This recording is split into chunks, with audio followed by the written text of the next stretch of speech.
Hi hello ನಮಸ್ಕಾರ ಸ್ನೇಹಿತರೆ, ಮತ್ತೇನು ಸುದ್ದಿ ವಿಶೇಷ ಸಂಚಿಕೆಗೆ ತಮ್ಮೆಲ್ಲರಿಗೂ ಸ್ವಾಗತ ಸುಸ್ವಾಗತ.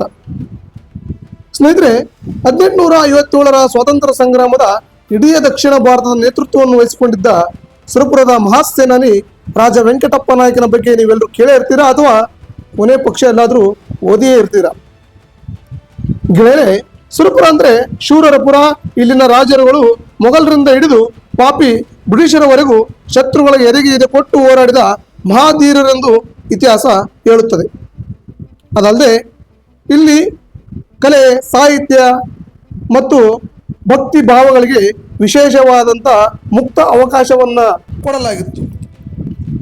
ಸುರಪುರದಲ್ಲಿನ ಗರುಡಾದ್ರಿ ಕಲೆ ಜಗತ್ಪ್ರಸಿದ್ಧವಾದದ್ದು. ತಿರುಪತಿಯ ಸಾಕ್ಷಾತ್ ತಿಮ್ಮಪ್ಪರೇ ಸುರಪುರದಲ್ಲಿ ಬಂದು ನೆಲೆಸಿದ್ದು ಸುರಪುರದ ಅರಸುಗಳು ಭಕ್ತಿ ಭಾವ ದೇವರುಗಳ ಮೇಲಿಟ್ಟ ನಂಬಿಕೆಗೆ ಸಾಕ್ಷಿಯಾಗುವಂಥದ್ದು.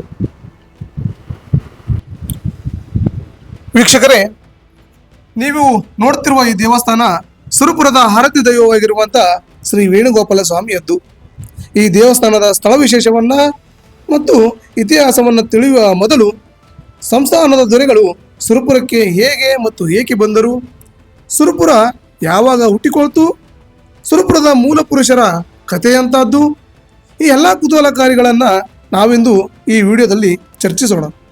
ಅದಕ್ಕಿಂತ ಮುಂಚೆ ನೀವಿನ್ನೂ ನಮ್ಮ ಚಾನಲನ್ನು ಸಬ್ಸ್ಕ್ರೈಬ್ ಮಾಡಿಲ್ಲ ಅಂದರೆ ಬೇಗನೆ ಸಬ್ಸ್ಕ್ರೈಬ್ ಮಾಡಿಕೊಳ್ಳ್ರಿ, ಮತ್ತು ಬೆಲ್ ಐಕನ್ನ ಪ್ರೆಸ್ ಮಾಡೋದನ್ನು ಮರಿಬೇಡಿ. ಗೆಳೆಯರೆ, ಸುರಪುರದ ಶ್ರೀ ವೇಣುಗೋಪಾಲ ಸ್ವಾಮಿಯ ದೇವಸ್ಥಾನದ ಬಗ್ಗೆ ತಿಳಿದುಕೊಳ್ಳಬೇಕಾದರೆ ಅನಿವಾರ್ಯವಾಗಿ ಮತ್ತು ಅಷ್ಟೇ ಅವಶ್ಯವಾಗಿ ಸುರಪುರದ ಮೂಲ ಪುರುಷರ ಬಗ್ಗೆ ತಿಳಿದುಕೊಳ್ಳಲೇಬೇಕಾಗುತ್ತದೆ. ಈ ಸಂಸ್ಥಾನದ ಮೂಲ ಪುರುಷ ನರಸಿಂಹ ನಾಯಕ, ಆದರೆ ಇವರ ಚಾರಿತ್ರಿಕ ಪುರುಷ ಕಲ್ಲಪ್ಪ ನಾಯಕ. ಈ ಕಲ್ಲಪ್ಪ ನಾಯಕನಿಗೆ ಬಸವಶಂಕರ ಅನ್ನೋ ಬಿರುದು ಕೂಡ ಇತ್ತು. ಅದರ ಜೊತೆಗೆ ಇವರಿಗೆ 7 ಜನ ಮಕ್ಕಳಿದ್ದರೂ ವಿಶೇಷವೆಂದರೆ ಆ 7 ಜನರ ಹೆಸರು ಕೂಡ ಹನುಮಪ್ಪ ನಾಯಕ ಎಂದೇ ಕರೆಯುತ್ತಿದ್ದರು.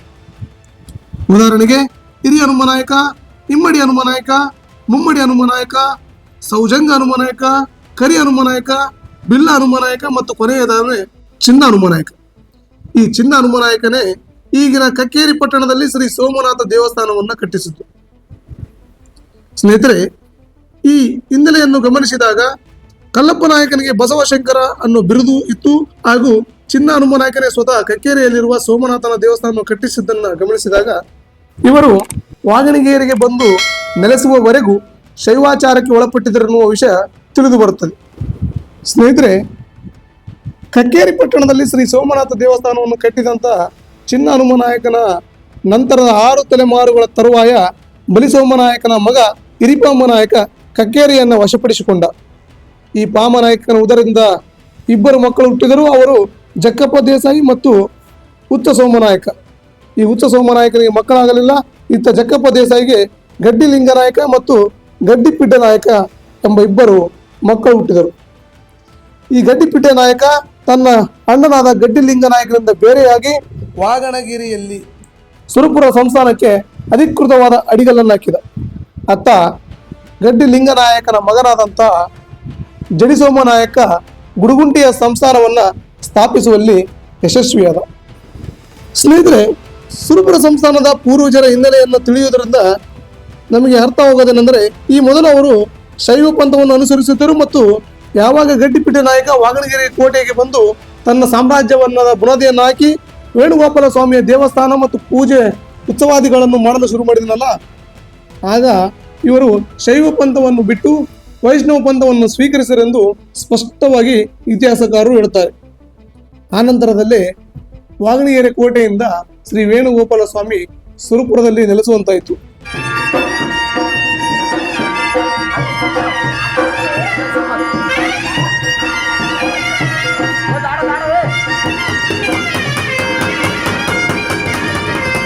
ಬೇರೆ ವಾಗಣಗೆರೆಗೆ ಬಂದ ಗಡ್ಡಿಪಿಡ್ಡ ನಾಯಕ ಹಂತವಾಗಿ ಸಾಮ್ರಾಜ್ಯವನ್ನು ವಿಸ್ತರಿಸಿಕೊಂಡ.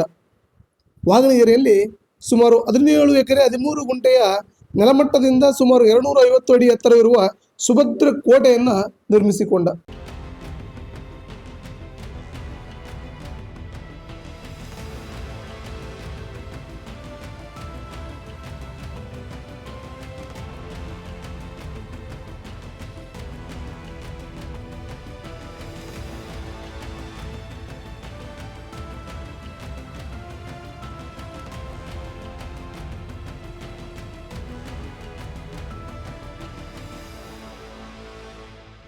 ಅತ್ತ ಬಿಜಾಪುರದ ಸುಲ್ತಾನರ ಆಡಳಿತದಲ್ಲಿದ್ದಂಥ ಶಾಪುರದ ಕಿಲ್ಲೆಯನ್ನು ತನ್ನ ವಶಪಡಿಸಿಕೊಂಡ.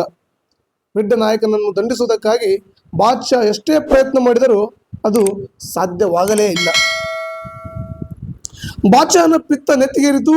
ಗಡ್ಡಿಪಿಡ್ಡ ನಾಯಕನನ್ನ ನಿಯಂತ್ರಿಸಲು ಅದೆಷ್ಟೇ ಪ್ರಯತ್ನಿಸಿದರೂ ಮತ್ತೆ ಮತ್ತೆ ತನಗೇ ಉಂಟಾಗುತ್ತಿದ್ದ ಸೋಲಿನಿಂದ ಕೆಂಗೆಟ್ಟ ಸುಲ್ತಾನ ಮದಗಜ ಮರ್ದನ ಎಂಬ ಭಯಂಕರ ಸ್ಪರ್ಧೆಯನ್ನು ಹೂಡುವ ಯೋಚನೆ ಮಾಡಿದ.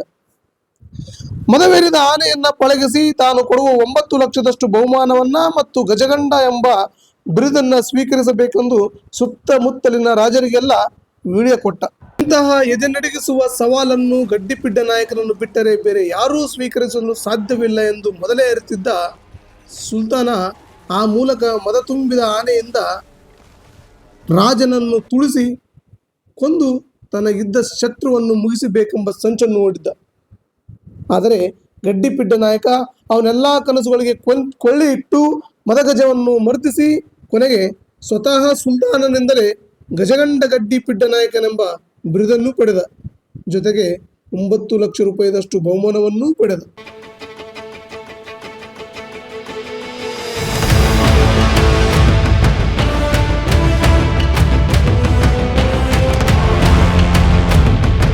ಸ್ನೇಹಿತರೆ, ಗಡ್ಡಿಪಿಡ್ಡ ನಾಯಕ ವಾಗಣಗೆರೆಯಲ್ಲಿ ಕೋಟೆಯನ್ನು ಕಟ್ಟಿ ವ್ಯವಸ್ಥಿತವಾದ ಸಂಸ್ಥಾನಕ್ಕೆ ಒಂದು ಅಡಿಗಲ್ಲನ್ನು ಹಾಕಿಕೊಟ್ಟರೆ ಅವನ ನಂತರ ಅಧಿಕಾರಕ್ಕೆ ಬಂದ ಅಸರಂಗಿ ಮಹಾನಾಯಕನು ಔರಂಗಜೇಬನ ಕಟ್ಟಾಳುವಾಗಿದ್ದ ದಿಲೇರ್ ಖಾನನ ಕಿವಿಯ ಬದಿಯಲ್ಲಿ ಬೆವರು ಇಳಿಯುವಂತೆ ಮಾಡಿದ. ಅದೇ ಕೋಟೆಯಲ್ಲಿ ಮದ್ದುಗುಂಡು ತೋಪು ಇತ್ಯಾದಿಗಳನ್ನು ಸಂರಕ್ಷಿಸಿಡಲು ಇನ್ನೊಂದು ಕಿಲ್ಲೆಯನ್ನೂ ರಚಿಸಿದ. ಇತ್ತ ಚಿಕ್ಕನಹಳ್ಳಿಯಲ್ಲಿ ಒಂದು ಸಣ್ಣ ಊಡೆಯನ್ನು ಕಟ್ಟಿದ. ತನ್ನ ಸೈನ್ಯದಲ್ಲಿನ ಶಿಸ್ತಿನ ದೃಷ್ಟಿಯಿಂದ ಬೇರೆ ಬೇರೆ ಹುದ್ದೆಗಳನ್ನು ಈತ ಸೃಷ್ಟಿಸಿದ. ಪಾಮನಾಯಕನ ನಂತರ ಅಧಿಕಾರಕ್ಕೆ ಬಂದವನೇ ರಾಜ ಪಿತಾಂಬರ ಬಹರಿ ಪಿಡ್ಡ ನಾಯಕ.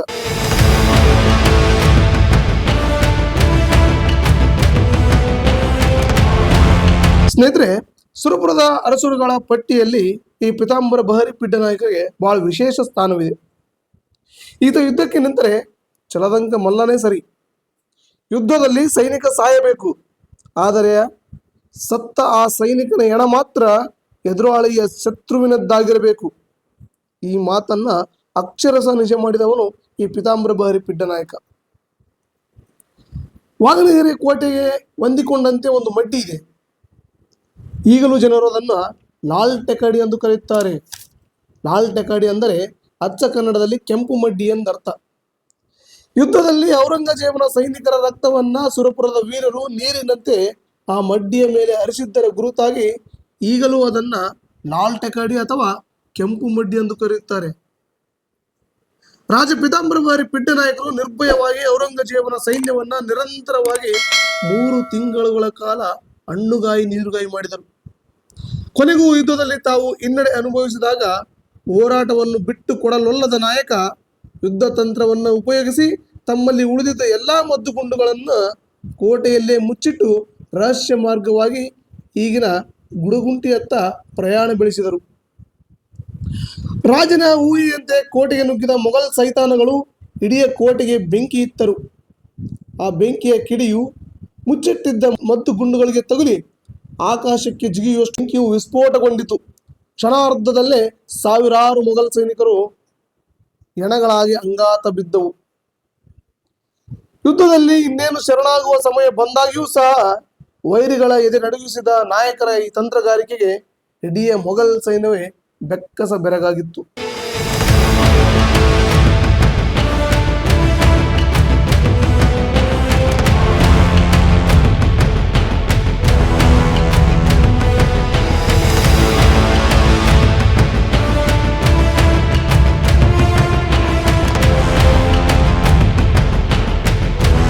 ಗುಡಗಂಟಿಯಲ್ಲಿ ಸ್ವಲ್ಪ ಕಾಲ ತಂಗಿದ್ದ ರಾಜ ಮುಂದೆ ತೆರಳಿದ್ದು ಕನಕಗಿರಿಯ ಉಡಚನಾಯಕನಲ್ಲಿಗೆ.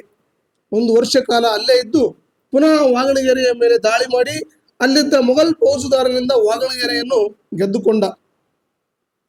ತನ್ನ ಆರಾಧ್ಯ ದೈವವಾಗಿದ್ದ ಶ್ರೀ ವೇಣುಗೋಪಾಲನನ್ನು ಮತ್ತೊಮ್ಮೆ ಪ್ರತಿಷ್ಠಾಪಿಸಿ ಪುನಃ ಕೋಟೆಯನ್ನ ಸಜ್ಜುಗೊಳಿಸಿದ.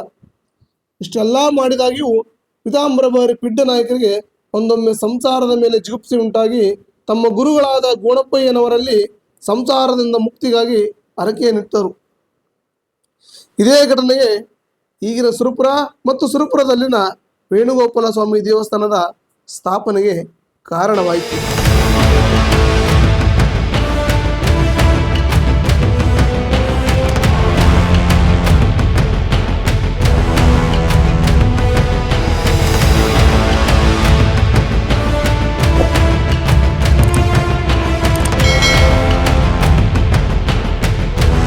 ಗೆಳೆಯರೆ, ಪೀತಾಂಬರಬಾರಿ ಪಿಡ್ಡನಾಯಕನ ಕನಸಿನಲ್ಲಿ ಬಂದಂಥ ಶ್ರೀ ವೇಣುಗೋಪಾಲ ಸ್ವಾಮಿಯ ಆಜ್ಞೆ ಏನಿತ್ತು?